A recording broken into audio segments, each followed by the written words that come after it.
صباح شريف في الأخبار. النهارده فايق شوية عن كل مرة. طيب سريعا، فاكرين احنا تاني تعالوا بقى النهارده نشوف إدارة المخاطر. الإطار العام لإدارة المخاطر ده ازاي هو شغال جوانا وفي خلق ربنا لينا، يعني أعتقد من بداية الخلق والله أعلم. ولكن احنا يعني ركاب سريع كده، احنا قلنا ايه الإطار العام لإدارة المخاطر للحوكمة، نظم الرقابة، إدارة المخاطر. بنبتدي فاكرين لما قلنا ايه استراتيجيات. حضرتك راكب عربية لازم تكون عارف انت رايح فين. العربية دي لازم يكون فيها قطع الغيار اللي تؤهلك ان انت توصلك فيه عشان تحقق هذه الاهداف الاستراتيجية. فانت بتحط قطع غيار معينة. السبورت كار غير السيدان غير النص نقل، عشان عندك استراتيجية معينة فلازم تحط قطع غيار. قطع الغيار دي ما ينفعش تركبها تحطها مع نفسها كده، لازم توصل ما بينها وما بين بعض. فبتعمل ايه؟ بتحط سياسات واجراءات عشان توصل هذه الادارات، توصل هذه قطع الغيار ببعضها. تشتغل ازاي؟ لما ندوس زيت بنزين يحصل ايه؟ فقطع الغيار دي تكلم بعضها من خلال سياسات واجراءات. وبعد كده قلنا ينفع تاخد العربيه من التوكيل فيها كل حاجه على المسطره ولكن ما فيهاش تابلو؟ لا، ما ينفعش، لازم مؤشرات اداء عشان لو حصلت اي حاجه تعرف تبص على الايه، تعرف تبص عليها وتعرفها في وقتها، بل تعرفها من قبلها المفترض، عشان تعمل حسابك زي ما لمبة البنزين كده بتنور. ولما لمبة البنزين بتنور الا وهي مؤشر اداء، دي في حد ذاتها مؤشر، لسه ما عملناش اي حاجه، ما خدناش قرار.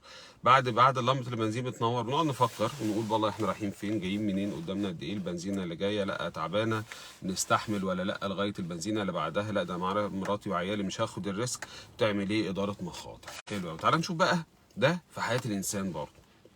احنا قلنا ان احنا نعمل شويه حاجات كده ليها علاقه بالايه، يعني اداره المخاطر في البيت والشارع والشغل وجوه الانسان كمان.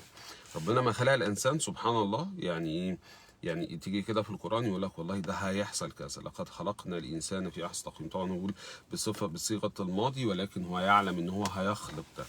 ففي النهايه ربنا خلينا نقول ان هو في استراتيجي. بس الفرق طبعا ما بين الاستراتيجيه بتاعتنا وبتاعت ربنا، ربنا لما بيقدر مش بيحط استراتيجي، ده هو بيقدر اصلا. فهو يعلم ما كان وما سيكون وما لم يكن لو كان كيف كان سيكون. بس في النهايه تعرف ان ربنا من خلال يعني القران لما تيجي تقرا ان هو ربنا يقول لك لغايه يوم القيامه هيحصل ايه ده، يعني في استراتيجي. شوف لازم يعني ربنا شوف خلقه لينا، فلما خلق الانسان خلقه لمهام كثيره قوي لغايه يوم القيامه. اذا دي الاستراتيجيه موجوده، ما كانش ينفع ما تكونش موجوده. او من ثم تاني حاجه في الاطار كانت ايه؟ البيزنس يونتس. فراح حاطط جوه الانسان، خلي بالك جوه الانسان مش في الكون وفي الارض وخلقه الارض وكده، ولكن جوه الانسان حط ما كانش فيه انسان، ما فيش في ستاندردايزيشن، يعني ما فيش انسان بيطلع من الشكل التاني. لا ده هو ركب عقل بشكل معين وعين بشكل معين وكليه وكبد واعضاء وايد ورجل وبيكبروا بشكل معين. اذا دي البيزنس يونت اهي، دي اللي احنا بنقول عليها قطع غيار، دي اللي هي الادارات اللي موجوده في الايه، في الشركه. فبالتالي حضرتك لازم يكون، احنا عملنا اسقاط بقى على البيزنس. لازم يكون عندك استراتيجيه. ما عندكش استراتيجيه ما فيش حاجه اسمها كده، دي سنه كونيه. ان ربنا دايما يقول لك ايه الفرق، زي ما قلنا كده، بس احنا الاستراتيجيه بالنسبه لنا غيب، ولكن ربنا لا ده هو قضاء هو بيقضي او بيقدر بده اصلا يعني. وبعد كده حط الانسان مش بقى في بلان ان الانسان اللي هو هيعيش هذا الزمن لغايه يوم القيامه لتحقيق اهداف معينه، لازم له بيزنس يونتس معين، لازم له قطع غيار معين، لازم له اجهزه معينه. هذه الاجهزه دي البيزنس يونت هي حطها. طب حطينا بقى الكبد والكلى وكل واحده فيهم لوحدهم والرئه وما حدش كلم التاني، لا راح عامل ايه؟ سياسات واجراءات. راح جايب ربنا بقى موصل كل الكلام ده ببعض. وايه اللي بيحصل؟ حضرتك النهارده بتبقى ماشي فبيبقى في حاجه كده في الجزمه، طوبه كده دخلت في الايه، صح ولا مسمار؟ فلما حضرتك بتدوس عليها وحضرتك بتدوسي عليها، ايه اللي بيحصل؟ في ريبورتنج سيستم، صح؟ في ربنا حاطط كده ايه، في مستشعرات، انديكيتورز. فهي بتوصل كده، هي حست بالحاجه، حست وسكتت ولا حست وصلت؟ لا ده هي في ريبورتنج سيستم. ريبورتنج سيستم ده يعدي من تحت خالص لغايه الدماغ. ده ايه؟ عشان دي لك انديكيتور. دي سياسات واجراءات، كل جزء عارف هو بيعمل ايه. ليه الكلى بتوجعك؟ ليه بتجوع؟ بيبقى في ايه، في سياسات واجراءات بتقول لجهاز، كل جهاز يشتغل ازاي، وكل جهاز يقيس اداؤه عامل ازاي، ولو اداؤه فيه مشكله يدي انديكيتور، يدي مؤشرات اداء. احنا قلنا بقى السياسات والاجراءات في ايه؟ مؤشرات الاداء. فدايما ايه، تجوع الولد وهو صغير ابني مراد عنده شهر كده، وسبحان الله يعني من ضمن الحاجات المفارقات يعني، وقعدت ابص له كده اقول سبحان الله ان ربنا، مع ان هو لا يدرك شيء. فاكرين الاداره التنفيذيه الاسبوع اللي فات؟ لا يدرك شيء بس كل حاجه شغاله، لان الاطار موجود. سبحان الله الاطار موجود. فهو الولد حتى وهو مش مدرك اي حاجه، مفيش اداره تنفيذيه، ده في مجلس الاداره الغيبي ده مشغل كل الاجهزه. فالسياسات والاجراءات موجوده امبيدد من اول ما اتخلقنا، موجوده فينا. فلما جه يتشك في عشان ياخد التطعيم في رجليه بيعيط. الله، يعني معنى كده ان الريبورتنج سيستم موجود، انترنال كنترول سيستم، الاعضاء موجوده، وريبورتنج سيستم شغال، والانديكيتور شغاله، البرفورمانس مانجمنت اداره الاداء. والولد عيط عشان يقول لنا، هو ده رد فعله يعني في المخاطر لغايه دلوقتي مش هيقدر ايه. لكن لو حضرتك النهارده بقى بتدوس على حاجه معينه، والحاجه دي لا خطيره ان هي هتعورك مثلا او هتعمل جرح او كده، فحضرتك هنا اداره المخاطر، مؤشر الاداء راحت لاداره المخاطر. فاما اللي انت مش هتدوس وهتقلع الجزمه حتى لو انت في وسط الشارع، اما اللي انت هتستحمل لغايه الاخر زي ما قلنا كوبايه شاي كده المره اللي فاتت. ولذلك بقى في ايه؟ إدارة المخاطر. فإحنا يوميا زي ما قلنا كده بندير مخاطر، بل في إدارة المخاطر، وده من ضمن الحاجات اللي هي يعني إيه، مش عايز أقول في الإطار اللي هو الموضوع ناقصا، إدارة الأزمات وإدارة الكوارث، و اللي بيسموها الإيرني وورنينج سيستم. ربنا حاطه جوانا. يعني الناس اللي بتدرس كرايسيس مانجمنت بقى، مش ريسك مانجمنت، اللي هي اداره الازمات. انا بالمره يعني كنت بقول دايما ان احنا في مصر اجدع ناس نعمل اداره ازمات، بس مش بشكل منهجي حتى للاسف يعني. بس ليه؟ لان احنا طول النهار عايشين في ازمات. وليه عايشين في ازمات؟ عشان ما عندناش اداره مخاطر. فلو عندنا اداره مخاطر مش هيكون في ازمات، فمش هنقعد ندير في ازمات وبشكل مش احترافي يعني. المهم الشاهد ان في اداره ازمات. فبرضه نفس الموضوع سبحان الله، اول ما تيجي الازمه، اول ما تيجي لا قدر الله كارثه او مصيبه، ايه اللي بيحصل؟ الاجهزه عارفه، تلاقي منه يعني في هنا انديكيتور، عين بتشوف، العين بس بتشوف او العين بتسمع او ودان بتسمع، تلاقي في اجهزه افرزت ادرينالين، واجهزه مش عارف عملت ايه، وفي باور طلع، والراجل اصلا ما كانش يعني قادر يعمل اي حاجه. الام يعني مطبقه يومين ثلاثه عشان ابنها صاحي، بس لو حصل حاجه بتلاقيها طلعت تجري، مع ان هي كانت بتسقط ما فيش من لحظات. ايه اللي بيحصل جوانا؟ اداره ازمات جوانا، بل جوانا حاجه اسمها الايرلي وورنينج سيستم. لما تسمع بس حاجه هتلاقي نفسك وطيت. انت بتعمل ايه؟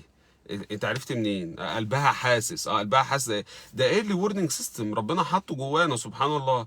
في كرايسيس مانجمنت بتحصل. الكرايسيس مانجمنت دي زي ما بالظبط في كرايسيس مانجمنت احنا بنعمل بلان، بزنس كونتينيتي بلان، ونيفر هيحصل حاجه معينه. كل اداره من الادارات هتكون عارفه هتعمل ايه امتى ازاي، وخدت التدريب عليها. فبالتالي ونيفر بتحصل المشكله محدش بيفكر، مفيش تليفونات، احنا كنا بنتحرك في سايكل معينه واتدربنا عليها اكتر من مره.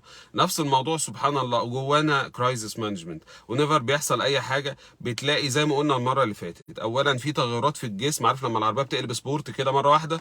في تغيرات في الجسم بتحصل سبحان الله. وفي بعض ردود الافعال انت ما تفكرش فيها اصلا، وكأن ربنا حط جوانا السيستم، الانترنال كنترول سيستم، اللي هو بيشتغل وقت الكرايسيس مانجمنت، بيأكتيفيت كده مع نفسه. ونيفر بتحصل ايه؟ بتحصل انديكيتور معين، بيحصل مؤشر معين. فتلاقي مره واحده الواحد تغيراته قلب السبورت مود على طول، وابتدى ياخد قرارات في بعضها هو بيفكر فيها، وفي بعضها هو ما بيلحقش يفكر فيها. ده هو ربنا حط فيه الكنترول. بيزنس كونتينيتي بلان موجوده جوه اعضائنا، جوه طريقه تفكيرنا بتبقى موجوده. اذا حط بقى، شوف ده سبحان الله، ده الاطار العام اهو في ايه لغايه لما وصلنا وخدنا بعد كده كنترول اكتيفيتيز، الا وهي الايه بعد اداره المخاطر، اللي هي الاكشن اللي احنا بنعمله. فالاكشن اللي احنا بنعمله ده الناتج من اداره المخاطر او من الكرايسيس مانجمنت. في اللي زي ما قلنا كده لو في جسم الانسان، في اللي منه قد يكون الواحد بيفكر فيه اداره تنفيذيه زي ما قلنا المره اللي فاتت، وفي حاجات كده اللي هي الحته الغيبيه اللي موجوده مجلس الاداره اللي ربنا حطه جواه. باي ذا واي نسيت اقول المره اللي فاتت بقى، الجمعيه العموميه بتاعه البني ادم مين؟ هو ربنا بقى، لان هو ربنا الخالق والمالك لينا كلنا.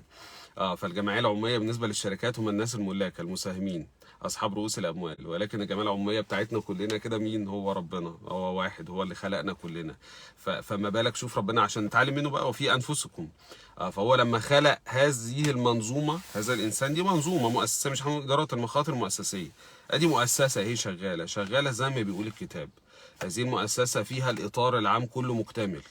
هذه المؤسسه فيها البيزنس كونتينيتي بلان والكرايسيس مانجمنت، وفيها الايرلي وورنينج سيستم عشان بتحس قلبك يدق من غير ما يحصل حاجه. انت عرفت منين؟ ايرلي وورنينج سيستم ربنا حاطه جوانا، جاي من انديكيتور بيرفورمانس مانجمنت قبلها، وسياسات واجراءات موجوده، عارفين بنعمل ايه امتى ازاي. هو نيفر بتحصل الايه الكرايسيس لو مانجمنت بنتصرف طبقا للكنترول سيستم اللي احنا عاملينه.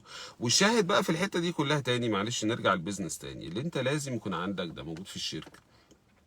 هل ينفع تبقى ماشي راكب عربيه قاعد في الشركه ما تعرفش انت رايح فين، سواء موظف على فكره او ايه او بزنس اونر؟ ما ينفعش. مش حاطط البيزنس يونت اللي بتجيب اتش ار، انهي اتش ار يعني عايز تجيب اداره للاي اي الذكاء الصناعي، ليه اي اي؟ مو حلو وكل حاجه، ليه؟ لازم عندك استراتيجيه، فبجيب لها البيزنس يونت. البيزنس يونت دي جواها برضو الكاليبرز، الناس اللي انت هتجيبهم لازم تحط لها سياسات واجراءات. ليه برضو؟ يعني نرجع بقى اللقطه، فاكرين لما كنا بنتكلم على المكن الماني ماشين، ان لما كنا بندخل بالذات الفاميلي بيزنس او المالتي ناشونال اللي بيقلب فاميلي بيزنس، في بعض المؤسسات كده بيدخلها ناس معينين يقلبوها فاميلي بيزنس على طول.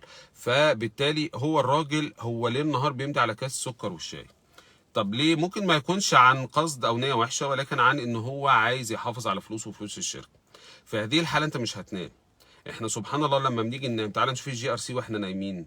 حضرتك انت بتبلان هتتنفس ازاي وهتتحرك ازاي وهتتقلب ازاي؟ بتبلان لاي حاجه ولا بتبلان لاي حاجه؟ امال ايه اللي بيحصل؟ ربنا سبحان الله خالق فينا انترنال كنترول سيستم، وفي مؤشرات اداء، لان انت ايه بتحس ان انت رجليك طلعت بره البطانيه. ايه اللي بيحصل؟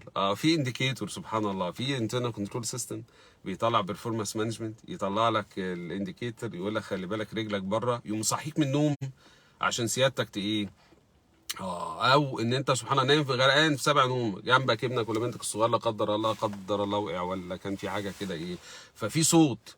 الله، مع ان انت ممكن اصوات تانية ما تصحكش، بس انت الصوت ده صحاك، قامك مفزوع، خلاك تقوم مفزوع. وممكن تكون قايم مفزوع سبحان الله جري على السرير من تحت، يعني ما تعرفش، تحس ان في ايه، انت عرفت منين يا عم انت كنت نايم؟ شوف انترنال كنترول سيستم، بيرفورمانس مانجمنت، ريسك مانجمنت، كرايسيس مانجمنت، كل ده جوانا بيخلينا نعرف ننام. خلي بالك، خلينا نعرف نروح ونيجي من غير ما نفكر، والسيستم ده كله شغال واحنا شغالين وبننتج. لو ده مش شغال هتبقى مشكله كبيره جدا. كذلك بقى في الشركه هتبقى مشكله لو احنا عندنا، مش راجل بيمسح العربيه. فالشركه لو انت النهارده ما بتعملش ده في الشركه مش هتعرف تنام، هتفضل طول عمرك عمال شغال من الصبح لغايه الساعه 11 بالليل، وهتفضل طول عمرك عمال بتخسر وبتتسرق وانت مش دريان، انت ما تعرفش بس هيفضل ده موجود. ليه؟ ما عندكش هذا الاطار اللي بيخليك اللي انت تتوسع وتكبر وتروح تعمل ديل بره في امريكا، بتسافر مثلا اسبوعين ثلاثه. طب الشركه شغاله ازاي؟ عشان فيها الاطار العام. لو ما فيهاش الاطار العام، لو انت رحت وسبتها هتتسرق. فانت بتبقى مطمن انت نايم في بيتك والمصنع شغال 24 ساعه، ليه؟ عشان في هذا الاطار العام. انت ليه بتكبر وبتتوسع وبتعمل شركات تانية ومش مركز في شركتك، مش مهملها؟ عشان في الاطار العام. فالاطار العام ايه؟ حوكمه، نظم رقابه داخليه، واداره مخاطر مؤسسيه. مفيش ده، شوف ما كانش هيبقى فيه انسان. لو احنا الحاجات دي مش موجوده سبحان الله ما كانش هيبقى فيه انسان. مفيش ده، الشركه دي مش هتنجح. مفيش ده، البيت ده مش هينجح. ولما نتكلم في البيت مفيش ده، البلد دي مش هتنجح. السلام عليكم ورحمه الله.